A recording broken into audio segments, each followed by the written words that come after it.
Shalom Bapak Ibu Saudara yang dikasihi Tuhan. Hari ini saya ingin berbicara mengenai mengampuni. Tentunya setiap kita pasti pernah mengalami namanya luka. Baik itu dari keluarga kita, orang-orang terdekat kita, ayah kita, ibu kita, saudara-saudara kita, orang-orang yang kita kasihi, bahkan kerabat kita ataupun sahabat kita. Tentunya tidak banyak orang bisa keluar daripada luka tersebut. Ya, butuh namanya pengampunan untuk bisa menyelesaikan luka itu, ya. Butuh namanya pemulihan daripada setiap luka yang pernah kita alami. Mungkin pernah kita alami, kita dijauhi, kita tidak dianggap, ya. Apa yang kita lakukan selalu dianggap salah, ya. Bahkan kita pernah mungkin difitnah, ya.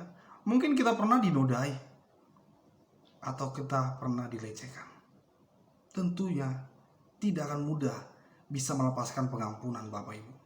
Tentunya tidak akan mudah kita bisa langsung merelakan kesalahan itu selesai. Tidak akan mudah. Pasti masih tersimpan akar pahit. Masih tersimpan kepahitan yang sangat mendalam. Dan jika itu tidak diselesaikan Bapak Ibu, apapun yang kita kerjakan, kita selalu tidak akan bisa berkenan di hadapan Tuhan. Apapun yang kita kerjakan, tentunya tidak akan membuahkan hasil yang baik. Dalam Matius 6 ayat yang ke-14, firman Tuhan berkata bahwa barang siapa mengampuni sesamanya, maka Bapa di surga pun akan mengampuni. Namun jika kita tidak mengampuni, maka Bapa di surga tidak akan mengampuni kita. Bayangkan saja Bapak Ibu, jikalau Tuhan tidak datang ke dunia ini untuk mengampuni setiap dosa manusia, maka apa jadinya manusia? Itu sebabnya sangat-sangat perlu kita mengampuni sesama kita, karena kita juga butuh diampuni Tuhan atas setiap kesalahan kita.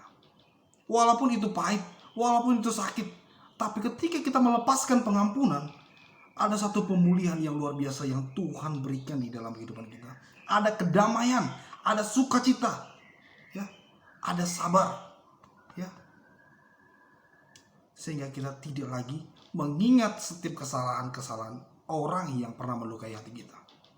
Bapak Ibu, kalau berbicara mengenai melukai, tentu nggak hanya orang saja yang melukai kita, tentu kita juga melukai orang. Lalu bagaimana kalau kita melihat mereka?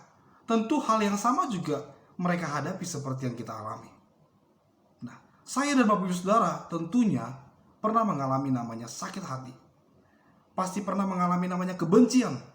Dan semua itu kalau kita timbun Bapak Ibu, maka tidak akan ada gunanya. Percuma kita menjadi orang Kristen tapi tidak bisa mengampuni. Ya. Maka mari hari ini kita mau tunjukkan kasih dan pengampunan yang sudah Tuhan Yesus lakukan di kayu salib. Mengampuni semua orang, walaupun dia pernah dicerca, dia pernah difitnah, dia pernah dianggap orang-orang yang tidak pantas di dunia ini, yang dianggap sebagai raja, sebagai Mesias. Ya, tapi dia tetap mengatakan, "Ya Bapa, ampunilah mereka, sebab mereka tidak tahu apa yang mereka perbuat." Artinya bahwa Yesus saja masih bisa melepaskan pengampunan, sekalipun kepahitan itu sangat berat dia rasakan. Lalu mengapa kita harus mengampuni Bapak Ibu? Yang pertama, mari kita belajar dari Matius 6 ayat 14 ini. Karena Allah sudah lebih dahulu mengampuni kita. Ya, kalau kita melihat bagaimana ya pelayanan yang dikerjakan Yesus, dia datang dari tahtanya ke bumi ini hanya untuk kita. Dia melihat betapa manusia berdosa ini tidak dapat menyelamatkan dirinya sendiri. Itu sebabnya dia datang. Dia menjadi jembatan yang akan mempersatukan kembali antara kita dengan Bapa, antara kita dengan dia. Sehingga relasi yang dulunya terbangun baik, itu boleh terjadi pemulihan Bapak Ibu. Itu sebabnya kita butuh namanya pengampunan. Kalau tidak Yesus mati di kayu salib untuk mengampuni dosa kita, maka tidak ada artinya hidup kita saat ini Bapak Ibu. Tentunya kita akan berujung kepada kebinasaan, kepada maut itu. Maka kita bersyukur Yesus datang untuk mengampuni dan menebus kita yang berdosa. Maka pelajaran penting yang kita ambil adalah kita pun harus bisa mengampuni orang yang pernah melukai hati kita. Ya, kita harus bisa melepaskan pengampunan supaya hidup kita selalu dipulihkan Tuhan atas setiap pelanggaran yang kita sudah lakukan. Yang kedua, Bapak Ibu, adalah mengapa kita harus mengampuni? Karena dengan kita membenci orang yang berbuat salah, yang menyakiti hati kita, tentu itu akan menyiksa diri kita. Bapak Ibu coba bayangkan ketika berhadapan dengan dia, kita akan buang muka. Kita tidak akan bisa berbuat seperti sedia kala di mana wajah kita itu berseri tertawa, di mana pekerjaan kita itu enak kita lakukan. Tapi ketika kita ketemu dengan orang yang pernah menyakiti hati kita, suasana sudah berubah, Bapak Ibu. Tidak ada lagi canda tawa yang dulu ada. Itu akan dibatasin, ya kan? Lihat wajahnya pun kita tidak suka. Kehadirannya pun kita tentang. Apapun sungguh sangat menyiksa diri kita, Bapak Ibu. Ya. Jadi jangan pernah menanam kebencian, ya, ketidaksukaan kepada orang-orang yang pernah melakukan kesalahan kepada kita. Sekalipun itu pahit, Bapak Ibu. Tapi percayalah, ya, ketika Yesus mengampunimu, maka hidupmu beroleh pembaruan. Hidupmu dipulihkan. Jadi sekarang bukanlah waktunya untuk mendendam, bukanlah waktunya untuk memupuk kebencian itu. Tapi bagaimana kita harus bisa memberikan berkat itu kembali yang sudah kita terima dari Tuhan. Pemulihan itu. Kita harus mengampuni saudara kita. Kita harus memulihkan hubungan kita yang sudah rusak, ya, sudah renggang.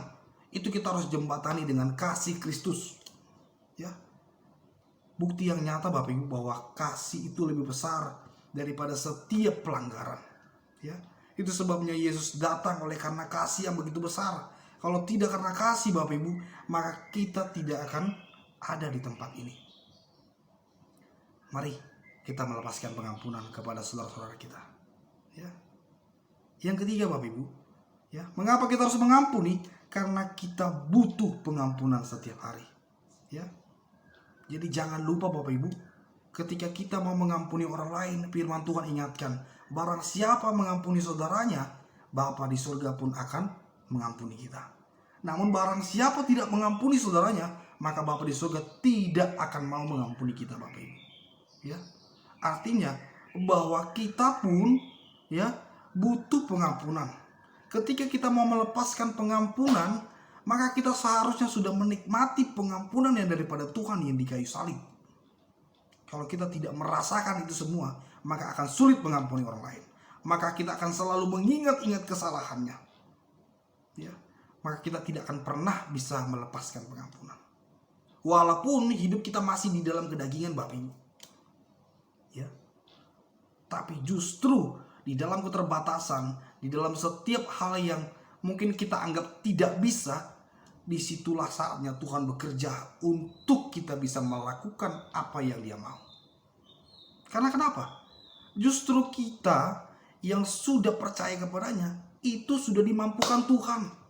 Sudah dibebaskan Tuhan di dalam setiap dosa itu. Kita sudah diampuninya. Maka bagaimana mungkin kita tidak bisa melepaskan pengampunan? Itu hal yang masih bisa dipertanyakan kepada diri kita. Ya, apakah kita sudah sungguh-sungguh merasakan bukti daripada pengorbanan, pengampunan Yesus di kayu salib? Ya.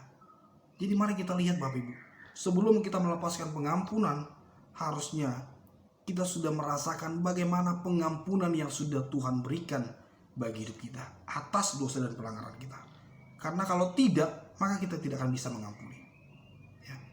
Jadi intinya yang mau saya sampaikan, Bapak Ibu, ya, apapun persoalan yang kita hadapi dengan sesama kita, jangan sampai itu membuat kita terbeban, ya, memikirkannya, walaupun orang tidak memikirkannya, ya, sehingga itu akan membuat satu bahaya yang besar untuk kehidupan kita, terutama kepada hati kita.